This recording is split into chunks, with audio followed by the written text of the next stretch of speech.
My name is Jason Smart. I'm a correspondent for the Kyiv Post. I'm also a political analyst. My master's, my PhD, and most of my academic publications relate to Russian foreign policy in the era of Vladimir Putin. So a lot of people are curious. What will happen to Vladimir Putin, a wanted war criminal? Now, of course, many things could happen that will later be black swan events. And we can look back and try to understand why it all occurred the way it did. But I think there's enough tea leaves at this point that we can well enough piece together how the Putin regime is likely to end. First, I think a very important moment is the amount of internal conflict that exists within Russia. Namely, there are two areas that are having the most conflict that we should pay attention to. As we've seen over the past 2.5 years, Russians themselves are very unlikely to take to the streets and to try to overthrow Putin. I have no expectation that that is what will occur. Rather, I think that the factions, either in the military and intelligence service, or those within the oligarchy, will decide to topple the Putin regime. And one might ask, why is that likely to occur? Well, as much as the oligarchs, for instance, might be able to thank Putin for their rise and for being able to protect them over more than 2.5 decades from the crimes that they are engaged in and prevent them from being investigated for those crimes, and to allow them to continue to rob the state of all of its assets, they ultimately have a different interest as well.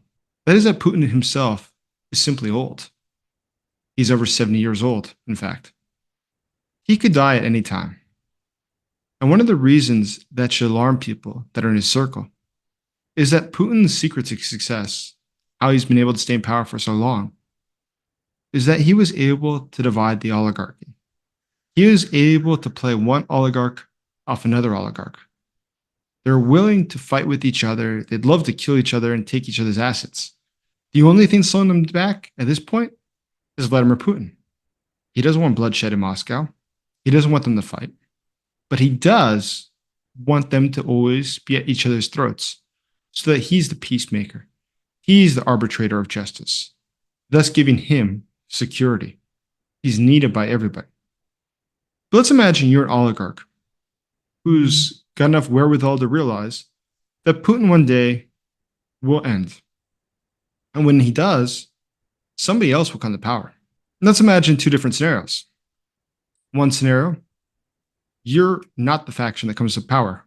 Rather, you're the faction that gets wiped out by the new power holders. Those who take power in the Kremlin are more than likely to come after you, to kill you, to liquidate your assets, and to take them for themselves.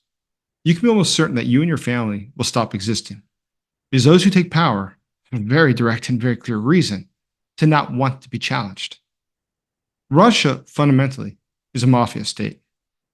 As Garry Kasparov has often said, it's wrong to analyze Russia through the traditional microscope that we use when we're examining countries, to look at how state actors behave. Rather, it's better to understand Russia as it really is. It's a group of mafia thugs who are interested in their self-interest and self-enrichment, and most importantly, their own self-survival, that really holds the Kremlin together. So if you come to the realization that, you know what, there's a good chance that after Putin, it'll be the end of me. Now, what gain do you have to keep Putin around? You realize he will eventually die, perhaps in the near future. Wouldn't it be wiser to take the reins, to dictate your own destiny, than to just wait for happenstance, for a heart attack, to take Putin out of the equation? Or even worse, for another faction of the military or of the intelligence services to decide that it's going to cooperate with a faction of the oligarchy that's opposed to you to take power, which will guarantee your own demise? No. Much wiser is to go make those alliances now with the military or the intelligence service, or both, even better, to make sure that you are able to take power in the country. But let's look more deeply at the military and the intelligence services. Vladimir Putin himself, a former KGB man, is very directly linked to the FSB, which he was the director of before becoming the leader of Russia.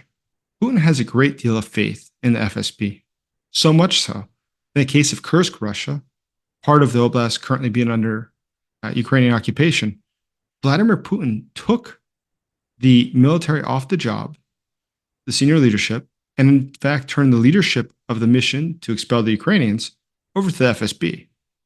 Now imagine how all the Russian military officers interpret that. They've been kicked to the curb, where the intelligence services, their nemesis, have risen in the ranks.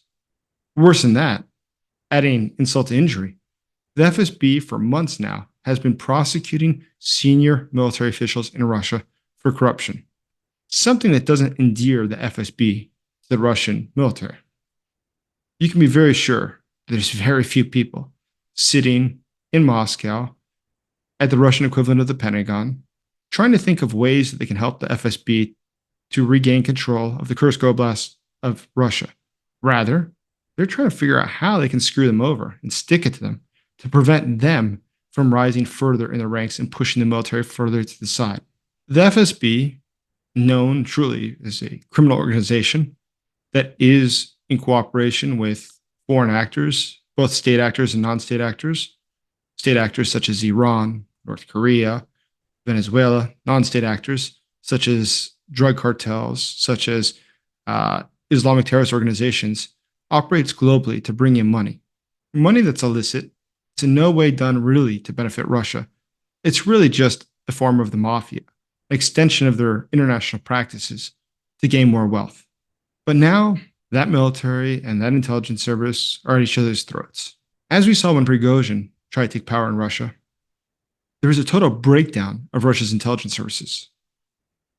The police, the border guards, the National Guard, Kadyrov's Chechens, the Southern Command of the Russian military, the local population in Rostov, Russia, nobody came to abet the Kremlin. Nobody tried to slow down Prigozhin. Rather, senior military officers in Rostov sat and drank coffee in the street, and they chatted with Prigozhin about what he was doing. And they didn't try to arrest him. Rather, they asked questions like, why are you doing this? You know, it's better not to. It's better just to go back the way things are. But why didn't they stand up to Prigozhin? My hypothesis is that it's the same reason that when I myself was in Kursk, Russia, just last month, I was surprised by the number of Russian citizens who were happy to converse with Ukrainian soldiers, of whom they were not scared, but even more happy to curse the name of Vladimir Putin, their hatred for him being quite intense. Now, why is that? I think it's very clear that they themselves know that Putin is nothing but a threat to them, who pulls them down. He does not bring them anything. But they also are powerless. They lack agency. Those that have force, those that have power, are limited really only to the oligarchy, which Putin, I think in a great miscalculation, has allowed them to have also military companies, private military companies, and private armies de facto, or security companies, that has taken away his monopoly of force, monopoly of violence, which in political science is a key indicator of a state, is that it has control over violence. Well, he's given that away to the private sector in many cases, which will allow them to have enough soldiers and weaponry to fight with each other over assets once he falls. So looking ahead, how will Putin end? We cannot be certain, of course, but I think that there are more and more signs of instability within the military, within the intelligence service.